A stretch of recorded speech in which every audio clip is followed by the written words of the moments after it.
नमस्कार दोस्तों, मैं विवेक कुमार। आज फिर आपका स्वागत है एक नए विषय पे, एक नए जगह पे। हमारा भारत देश कई सांस्कृतिक कलाओं का केंद्र रहा है, जिसमें हमारा बिहार राज्य के अंदर भी कई सांस्कृतिक कलाएं हैं, सांस्कृतिक नृत्य है। आज एक ऐसे ही हस्तकला के बारे में हम बात करेंगे, जिसे हम टिकुली कला कहते हैं। ये टिकुली कला हमारे बिहार के पटना में इसकी शुरुआत हुई थी। आज से लगभग 800 साल पहले मौर्य वंश के समय इसकी शुरुआत हुई थी, और जब बाद में मुगल शासन आया तो उस समय से इसको बढ़ावा मिला था। टिकुली कला में पहले कांच पे इसका इस्तेमाल किया जाता था बिंदिया के स्वरूप में, बट आज के दिन में टिकुली कला का एक अपना अलग एक मुकाम पहुंच गया है। इनफैक्ट हम कह सकते हैं, जैसे कि इसका एक उदाहरण मैं आपको दूंगा। ये एक आप देखिए, ये टिकुली कला है और इसे बच्चों ने बनाया है। यहाँ पे बच्चे जो बैठे हैं, इन लोगों ने बनाया है। हम इनसे बात भी करेंगे, देखेंगे किस तरह से इसको बनाया जाता है, क्या क्या चीज़ इसमें यूज़ होता है, और इसका अभी वर्थ क्या है। आप इसे किस तरह से अपने लाइफ के अंदर अपना सकते हैं as a business, as a आजीविका। और भी हमारे साथ आज हैं श्री पद्मश्री कह सकते हैं, पद्मश्री श्री अशोक कुमार विश्वास सर, जो हमारे साथ बैठे हुए हैं। ये है सर। नमस्कार। तो सर से भी बात करेंगे, बच्चियों से भी बात करेंगे कैसे बनाई जाती है, और इसके बारे में अधिक जानकारी अभी लेते हैं। बने रहिए।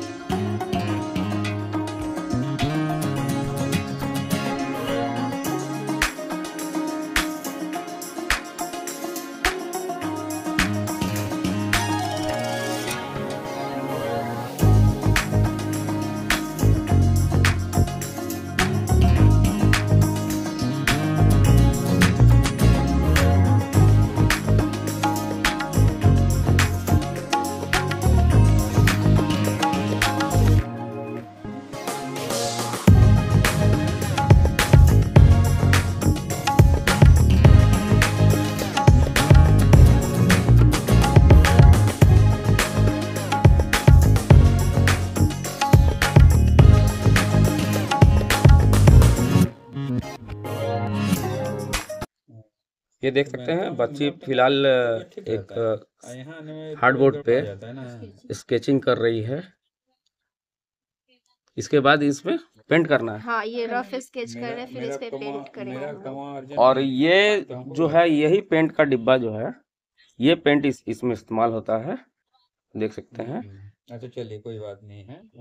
पेंट को क्या बोलते हैं बाबू? इनामिल पेंट है, जिससे खिड़की दरवाजा हम लोग पेंट करते हैं। हाँ हाँ। इसी पेंट से हम लोग अपना बारीक काम करते हैं, पेंटिंग बनाते हैं। तो ये बारीक, ये जो डिजाइन है, ये इसी का है पेंट का? हाँ हाँ, बिल्कुल इसी का है। जितना भी पेंट आप देख रहे हैं, सब इनामिल पेंट का यूज। तो ये बनाने के पहले, ये आकृति के पहले आपने ऐसा ही स्केच किया होगा इसको? स्केच किए हैं। हाँ हाँ। और स्केच करने के बाद इस पे कलर फिलिंग करते हैं, व्हाइट हाँ। लाइनिंग करते हैं, हाँ फिर हाँ। ब्लैक लाइनिंग और डिजाइनिंग डालते कब हैं। से बना रहे हो बेटा तुम? हम 3 साल से बना रहे हैं। 3 साल से? हाँ।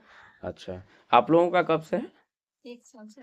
अच्छा, तो 1 साल में आपने कुछ बनाया, वो दिखा सकती हैं? देते हैं बनाने के लिए। अच्छा, तो बहुत बढ़िया है देते हैं। ये बच्ची का मेहनत है, 1 साल का ये मेहनत इनका है। ये अच्छा, बहुत अच्छा, हर एक डिजाइन का बनाई हुई है। ठीक है। बाकी विश्वास सर से अभी बात करते हैं इस संबंध में। तो नमस्कार सर। नमस्कार जी जी, कुछ बताएं इस संबंध में सर, ये जो कला है इसके बारे में कुछ बताएं आप। तो सबसे पहले तो टिकुली कला के बारे में, इसका जो थोड़ा सा हिस्ट्री है बता देना अच्छा रहेगा। टिकुली कला जो है पटना सिटी में फला फूला, और कहा जाता है मौर्य पीरियड में इसका शुरुआत हुआ। पहले टिकुली ही बनता था, और पटना सिटी में ये काम होता था। करीब 5000 कलाकार थे, इसमें काम करते थे। और ये लोग पहले टिकुली ही बनाते थे। पेंटिंग के रूप में ये विकसित नहीं था उस वक्त, ये लघु उद्योग के रूप में विकसित था। और लघु उद्योग का जो ये था काफी अच्छा फैला हुआ था, ये लोग बनाते थे और ये इंडिया में हर जगह जाता तो था ही, साथ साथ विदेश में भी ये जाता था। तो इसका बनाने का तरीका जो था, पतला कांच का टुकड़ा लेते थे ये लोग और उस पर गोल्ड फॉइल चढ़ा करके उस पर कलाकारी होता था। कलाकारी उस वक्त भी था और उसको बिंदी का स्वरूप देते थे और श्रृंगार के लिए इसका इस्तेमाल किया जाता था और इसको देश भर में बेचते रहते थे। बहुत अच्छा ये लोग व्यापार करते थे। अच्छा। लेकिन धीरे धीरे जब इंडस्ट्रियल प्रोडक्ट आ गया, उसके बाद में गोल्ड फॉइल का जो ये है गोल्ड कंट्रोल आ गया, तो लोग सोचे कि अगर इसमें बदलाव लाते हैं तो इसका डिमांड बढ़ेगा और हम लोगों का रोजी रोटी भी बरकरार रहेगा। तो इनके दिमाग में जब ये बात आया तो 1950 के करीब ऐसा हुआ। ये सारी बातें मुझे मेरे गुरुजी लाल बाबू गुप्ता बताए हैं। लाल बाबू गुप्ता चूंकि उसी परिवार के सदस्य थे जो उनके दादा परदादा भी इस काम को करते थे और इस काम को वो भी आगे बढ़ा रहे थे और बहुत अच्छे कलाकार थे लाल बाबू गुप्ता। तो जब उनके दिमाग में आया तब वो सोचे कि हम कांच का टुकड़ा लेते हैं, उस पर गोल्ड फॉइल चढ़ाते हैं, गोल्ड फॉइल चढ़ाकर उस पर कलाकारी करते हैं, क्यों नहीं हम इसके स्वरूप में बदलाव लाते हैं, इसको पेंटिंग का स्वरूप देते हैं। टिकुली चूंकि लघु उद्योग में विकसित हुआ था, तो ये अभी कला के क्षेत्र में विकसित हो पाएगा। तो उनके दिमाग में जब ये बात आया तो वो बड़ा कांच का टुकड़ा लिए, उस पर गोल्ड फॉइल चढ़ाए, उस पर कलाकारी किए। लेकिन अंतर क्या रहा, पहले टिकुली बनता था, उसका उपयोग श्रृंगार के रूप में किया करते थे लोग, लेकिन बाद में ये पेंटिंग के रूप में उभर कर आ गया और लोग पेंटिंग के रूप में उसको जैसे सर एक इंटरप्ट करूंगा, जैसे ये बच्चियां पीछे बना रही हैं, हाँ। ये जो मैं दिखाना चाहूंगा, ये पेंटिंग हो रहा है, ये पेंटिंग हो रहा है, ठीक है। इसमें क्या बना रहे हैं बेटा आप? शंकर जी पार्वती जी है। अच्छा। और आप ये कृष्ण जी हैं। ये कब शुरू किए बेटा आप ये? 1 हफ्ता पहले किए थे और आप? बाकी नहीं कर। अच्छा, आप कब किए हैं? ये 1 हफ्ता पहले से ही कर।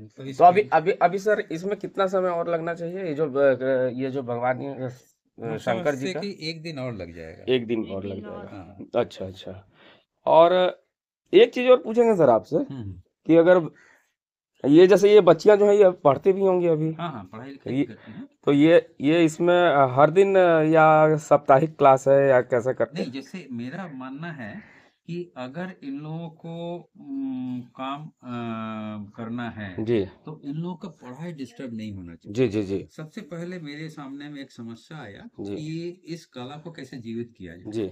और चूंकि लघु उद्योग के रूप में ये विकसित हुआ है, तो इसको विकास करने के लिए हमको गांव-गांव जाना पड़ेगा, जो बहुत सही उपाय है, क्योंकि लघु उद्योग को अगर विकसित करना है प्लस कला भी उसके साथ में रहे, तो इसमें काम करने के लिए उन्हीं लोगों को जोड़ना चाहिए जो बिल्कुल खाली बैठे हुए हैं और जो गांव में है, वो बहुत अच्छा समय भी देते हैं, वो मन लाकर काम भी करते हैं। तो इसमें क्या होता है कि जैसे मेरा मानना था कि अगर हम गांव में जाते हैं, उन लोगों को प्रेरित करते हैं, तो उन लोगों को अगर हम कला सिखाते हैं और वो भी फ्री ऑफ कॉस्ट अगर सिखाते हैं, कारण ये था कि वैसे लोगों को सिखाना जरूरी हम समझे जिनको पैसे का जरूरत है, आर्थिक रूप से जो पिछड़े हुए हैं। तो हम गांव-गांव जाकर के उन्हीं लोगों को इकट्ठा किए जो आर्थिक रूप से पिछड़े हुए थे और उन लोगों को मोटिवेट किए कि इस तरह का काम कीजिए, बिहार का कला है, इस कला को अगर आप करते हैं तो वो कला तो आगे बढ़ेगा ही, साथ साथ आपको आमदनी भी मिलेगा। मतलब ये हुआ कि कला को अगर रोजगार से जोड़ दिया जाए तो उससे क्या होगा कि हमारा जो संस्कृति है इस कला के द्वारा पूरे विश्व भर में जाएगा, कला भी जीवित रहेगा, साथ साथ इनको रोजगार भी मिलता रहेगा। तो मेरा ये जो सोचना था ये करीब करीब सफल हुआ। अच्छा सर, इसमें महिलाएं हैं और पुरुष भी आते हैं इसमें? पुरुष इसमें जो पेंटिंग का काम समझ लो 99% महिला ही करती हैं। और एक कारण है इसका कि पुरुष का जैसे काम बटा हुआ है, वो बाहर जाकर काम करना चाहते हैं और अर्न करना चाहते हैं, महिलाएं घर पर रहती हैं और वो अगर घर पर रह करके काम करती हैं तो मन लगाकर काम भी करते हैं, बहुत अच्छा काम भी करते हैं और लगातार करते रहते हैं, ब्रेक नहीं होता है। तो और महिलाओं का एक काम क्या है कि अगर शादीशुदा है तो घर में रह करके वो परिवार भी संभालती हैं और साथ साथ काम को भी आगे बढ़ाती है, तो बड़ा अच्छा योगदान है इनको इस कला को आगे बढ़ाने में। तो जैसा कि विश्वास सर ने बताया और हमने समझा कि एक तरह से देखा जाए तो महिलाओं को आजीविका के लिए भी बहुत बड़ा एक सपोर्ट है और महिला सशक्तिकरण के लिए भी एक अच्छा कदम है, क्यों सर? जी महिला सशक्तिकरण के लिए। और दूसरी चीज की हमारी जो विरासत में दी हुई कलाएं हैं, ये अद्भुत, ये सब जो जितना भी कला आप देख रहे हैं, ये सारा अद्भुत कला, इसको भी जीवित रखना बहुत जरूरी है। और हम लोग धन्यवाद प्रकट करेंगे सर का कि इस पहल में, इस कला को बचाने के लिए, इस पहल में इसको आगे बढ़ाने के लिए इनका काफी महत्वपूर्ण योगदान रहा है। बच्चियां बैठी हैं, ये लोग अपनी पढ़ाई करके यहाँ पे आके इस कला को सीख रही हैं और दिखाते हैं आपको कैसे बच्चे बना रहे हैं।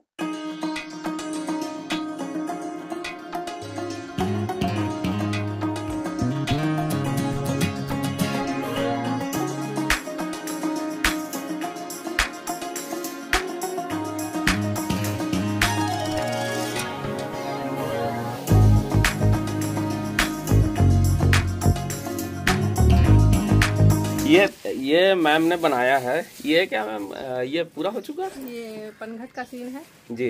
ये थोड़ा सा इनकम्प्लीट है, भी फेस वगैरह बनाने के लिए। अच्छा अच्छा, बाकी कंप्लीट है। अच्छा, और ये क्या है मैम? ये शादी का सीन है। ये शादी का सीन है जी। तो देख सकते हैं कितना खूबसूरत ये कलाकृति उभर के अगर आया है, जो कि मैम शायद बता रही कि अभी इनकम्प्लीट ही है, लेकिन देखिए कितना खूबसूरत है। और ये मैम, ये चाबी रिंग है, ये भी इनकम्प्लीट है, पूरा हुआ नहीं है। ये भी चाबी रिंग ऑन द प्रोसेस ही है, अभी पूरा कंप्लीटेड नहीं है। तो कहने का मतलब कि देख सकते हैं कि महिलाएं खासकर इससे जुड़ के और अपनी आजीविका के लिए भी इससे कितना अच्छा लाभ ले सकती हैं भविष्य के लिए। और कला तो भाई हर हाथ की चीज़ है, कला तो होनी ही चाहिए। हर इंसान को कम से कम एक कला जरूर आनी चाहिए।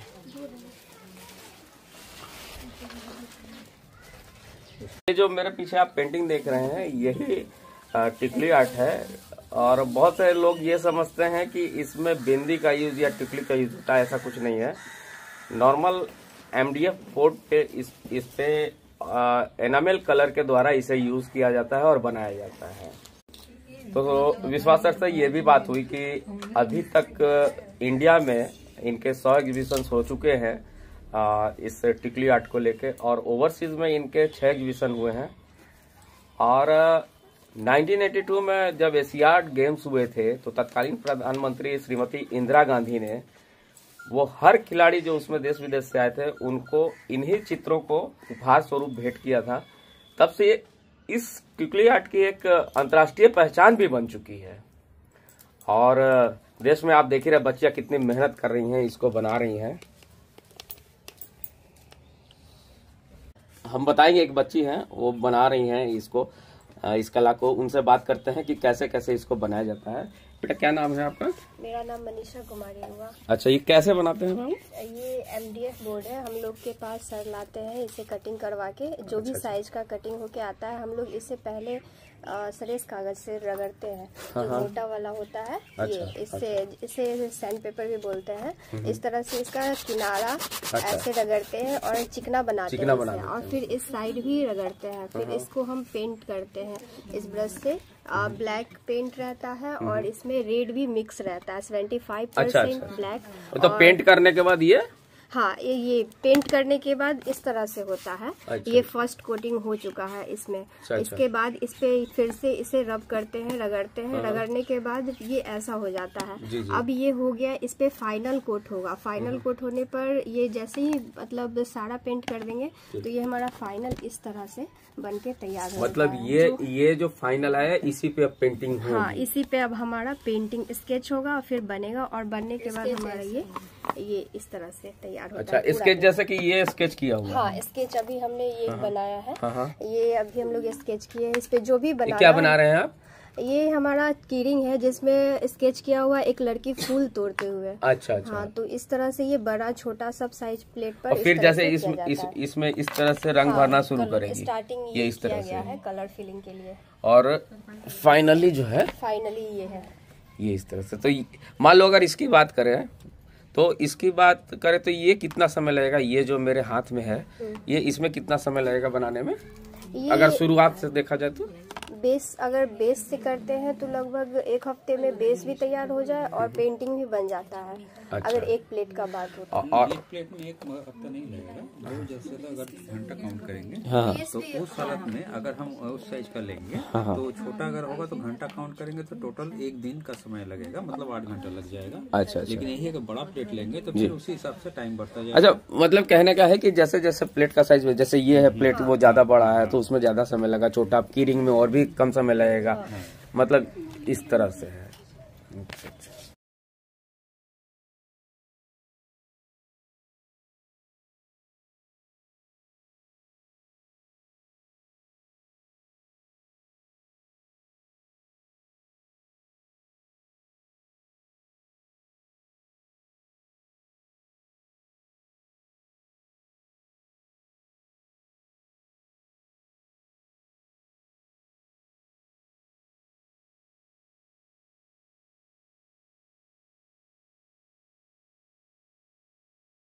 तो जैसा देख सकते हैं इन पेंटिंग्स के अलावा और यूटिलिटी आइटम्स भी इनका, जैसे जैसे ये चाय के कप के नीचे रखने वाला कोस्टर सेट हो गया, उसके बाद की रिंग हो गया, की रिंग भी है इनके पास इस कला में। ये नैपकिन होल्डर का एक साइड का किनारा है जो कि ऐसा बनता है, और ये चाय परोसने वाला टी सेट ये ट्रे है। कितना निहायत खूबसूरत देख सकते हैं आप बनाया गया है ये कारीगरी।